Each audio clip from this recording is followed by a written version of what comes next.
So guys finally మనం నేలకొండపల్లి దగ్గర ఉన్న బౌద్ధ స్తూపం దగ్గరికి అయితే వచ్చినాం. ఈ స్తూపం గురించి మనం చాలా విషయాలు తెలుసుకోవాలి, ఎందుకంటే చాలా అంటే చాలా ఓల్డ్.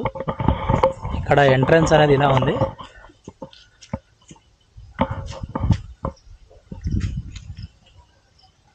ఇలా వెళ్తే నేలకొండపల్లి వస్తుంది, ఇక్కడికి వెళ్తేనేమో ఏరే ఊరు వస్తుంది వెనక. సో లోపలికి ఎంట్రీ అయితే పెద్ద పెద్ద గేట్లు ఉన్నాయి, కానీ వెహికల్ అయితే లోపలికి తీసుకుపోనియట్లేరు, తీసుకుపోవడానికి లేదు అవకాశం.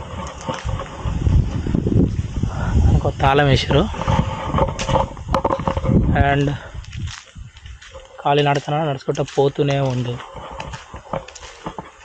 ఈ చాలా పెద్ద స్తూపం, అక్కడికి వెళ్ళాక తెలుస్తుంది.